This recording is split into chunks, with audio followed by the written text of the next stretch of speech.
السلام علیکم ورحمۃ اللہ وبرکاتہ۔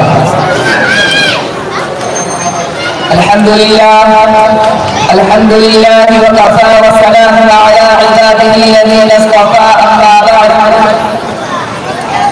فاعوذ باللہ من الشیطان الرجیم بسم اللہ الرحمن الرحیم قال اللہ تعالی وذکر فإن الذکرى تنفع المؤمنین۔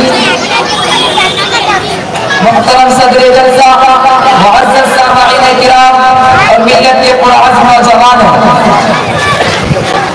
میں آج آپ حضرات کے سامنے دینی مدارس کی اہمیت و افادیت پر لفظ گشائی کی جرات کر رہا ہوں۔ حضرات، دینی مدارس جو اس وقت آپ کے سامنے ہیں، دراصل یہ سب اسلام کے مضبوط قلعے ہیں۔ یہ دار ارقم اور صفر کے چبوترا کی شاخیں ہیں جن کے اسدانی شہنشاہ عالم صلی اللہ علیہ وسلم ہے۔ در حقیقت یہ راہ جنت ہے۔ یہاں پر معرفت الہی کی دنیا پھوٹتی ہے، یہاں علم نبوت کی شعاعوں کو جگمگایا جاتا ہے، یہاں مشرق کی تاریخ کا قلعہ قمع کیا جاتا ہے، یہاں امت کے بڑے رہنما کو تیار کیا جاتا ہے، یہاں مصلح امت پیدا کیا جاتا ہے، یہاں بدعت و خرافات کے عمر کے سیلاب کو روکا جاتا ہے۔ مخاطبین محترم، بہت ہی حیرت کن بات ہے کہ لوگ اس کے باوجود یہ شکایت کرتے ہیں کہ مدارس نے دنیا کو کیا دیا۔ میں پوچھ رہا ہوں کہ مدارس نے دنیا کو کیا نہیں دیا؟ مجھے بتاؤ کہ دنیا انسانیت کو عبدالقادر جیلانی رحمۃ اللہ علیہ جیسا مصدق کس نے دیا؟ مجھے بتاؤ کہ دنیا انسانیت کو امام غزالی رحمۃ اللہ علیہ جیسا معلم کس نے دیا؟ مجھے بتاؤ کہ ابو حنیفہ رحمۃ اللہ علیہ جیسا مفکر کس نے دیا؟ مجھے بتاؤ کہ شیخ علی رحمۃ اللہ علیہ جیسا مفکر کس نے دیا؟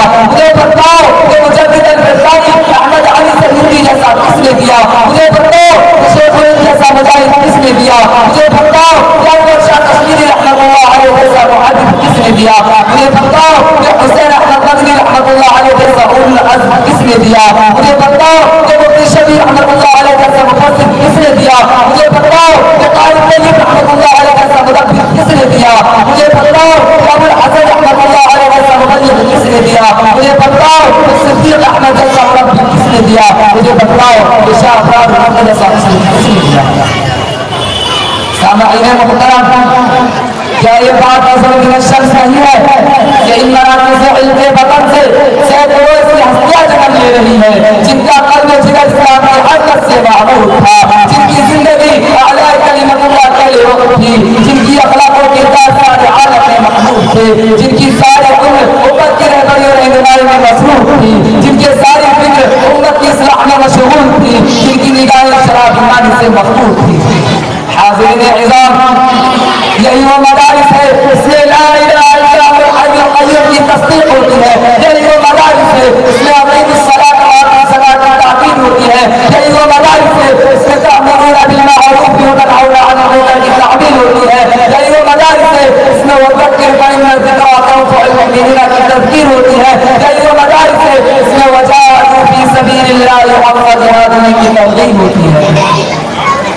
محترم حضرات، آج مغربی تہذیب کی غنور گھٹائے دنیا پر چھا رہی ہے، آج اسلامی شعائر و خصوصیات کو مٹایا جا رہا ہے، آج اس طرح دشمنان اسلام کی نگاہیں ہمارے مدارس و مساجد کی جانب اٹھی ہوئی ہے، آج کس طرح حضرت نے جلال کی آندیاں لوگوں کو دہشت زدہ کر رہی ہے، آج دنیا سے فتنوں کی آندیوں نے امت محمدیہ کی لگام تھام کے اسلام کا قیادت کرنے کے لیے عبدالقادر جیلانی رحمۃ اللہ علیہ جیسا دیوانی جوش و حرارت پیدا کرنے والے کے منتظر ہے، اور اس کے علماء کسی فیکٹری کالج یا یونیورسٹی سے نہیں بلکہ صرف اور صرف دینی مدارس ہی سے جنم لیتے ہیں۔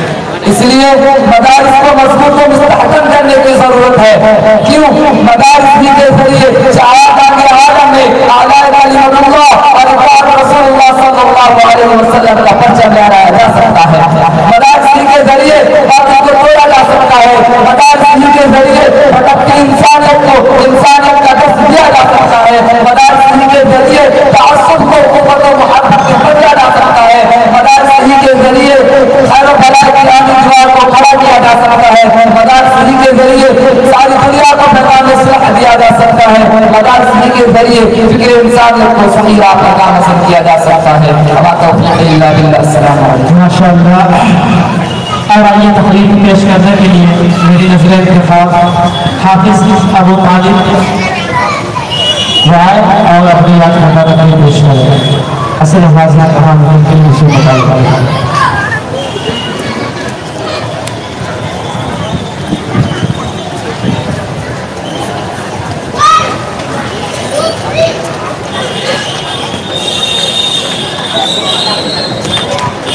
السلام علیکم ورحمۃ اللہ وبرکاتہ.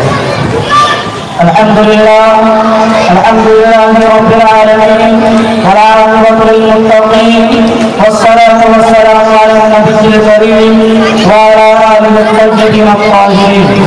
اما بعد. جناب صدر حاضرین مجلس اور روزہ کے ماہرین، آج کے پروگرام کو پربہار مقبول میں چاہتا ہوں کہ طالبان علم نبویہ کے تمام مرتبہ پر روشنی ڈالیں. دوستو، سنتوں ہو جس کا ایک سرا براہ راست حکومت محمدی صلی اللہ علیہ وسلم سے اور دوسرا سرا ان کی زندگی سے ملتا ہے. ان کو اور نہیں بلکہ آپ کی رسول کی وہ زندہ جاوید امت ہو جنہیں قیامت تک باقی رہنا ہے. تم تو صوفہ نبی سے محاسن کرنے والے تم صحابہ کرام کے پیر ہو جنہوں نے بخار اپنے پتھروں پر فتح کا جھنڈا گاڑ دیا، جنہوں نے بھٹکتی انسانیت کو ہدایت کا روشن چراغ عطا کیا، سچی انسانیت کو تسکین قلب عطا کی اور روایات قائم کیے جنہیں آج تک کسی انسان نے سوچا نہیں. طالبان نبویہ کا مقام و مرتبہ تو یہ ہے کہ قرآن کریم نے هل يستوي الذين يعلمون والذين لا يعلمون کا دعویٰ کر کے جاہلوں اور ناداروں میں زندگی بخشی اور ان دنیا مسلموں کا مقام و مرتبہ کا ڈنڈا بجا دیا.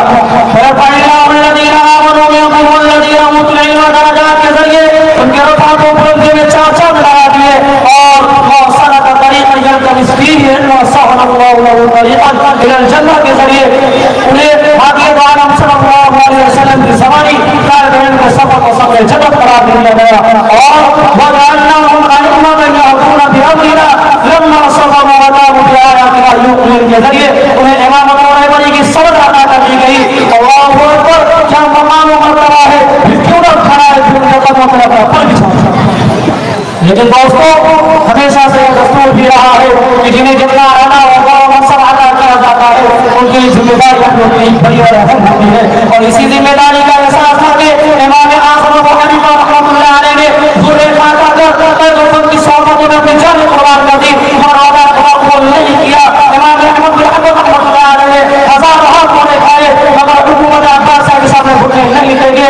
شیخ الہند اور مولانا محمود الحسن رحمۃ اللہ علیہ نے کالا پانی کی جیل خانہ میں بھروانا پسند کیا مگر دین اسلام نے تسلسل کا گوارا نہیں کیا. اے جانشین امت، اے نائبین رسول رحمت، آج پوری امت کا سراغا بکھر چکا ہے. خود پرستی کا جنون سب پر سوار ہے. انسان کی جان و مال عزت و عزت کا احترام تیزی کے ساتھ رخصت ہو رہا ہے. مسلمانوں اور ان کی دینی درسگاہوں کو بدنام کرنے کی زبردست مہم چلائی جا رہی ہے. ذرائع ابلاغ اور میڈیا پر کنٹرول قائم کر کے مذہبی ضعیف اعتقادی اور درجہ نشین نظریات مسلمانوں پر تھوپے جا رہے ہیں. اسلامی تہذیب و ثقافت کو سماج کا سب سے اہم سبب قرار دیا جا رہا ہے. مسلمانوں کو دینی درسگاہوں اور دینی مراکزوں میں مسلمانوں کو دینی درسگاہوں اور خانقاہوں پر پابند عائد کر کے مسلمان بچوں کو مذہب کی تعلیموں سے دور کر کے مسلمان بچوں کو اتباعی گھروں میں ڈھکیلا جا رہا ہے. آج گھروں کے نگاہیں نہ کسی مخصوص ادارے پر ہے اور نہ کسی خاص گروہ پر بلکہ وہ تمام دینی انجمنوں، تحریکوں اور اداروں کے جرم میں شریک سمجھتی ہے. اس صدی کی جھلسا دینے والی سیاسی پیدانے مسلمانوں کو بہار کو بنا والے اسلام میں داخلہ کر دیا ہے. خود اندھیری رات ہے اور یہ کافر اپنا صرف کھو چکا ہے. ایسے میں ایسا اور روپے اسے اترا چاہتا ہے جو نشانی دکھاتے تھے جو ستاروں کو، نشانی دکھاتے تھے جو ستاروں کو ترس رہے ہیں وہ کسی مدرہ ہنگا کے لیے.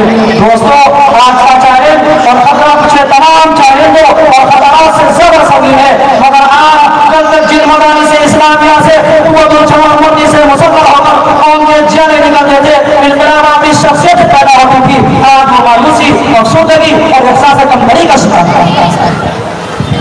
اے طالبان علوم نبویہ، اے وارثان بلال حبشی، تمہیں خوف کس چیز کا رہ گیا ہے؟ تمہاری غیرت و امت کو کس نے لوٹ لیا؟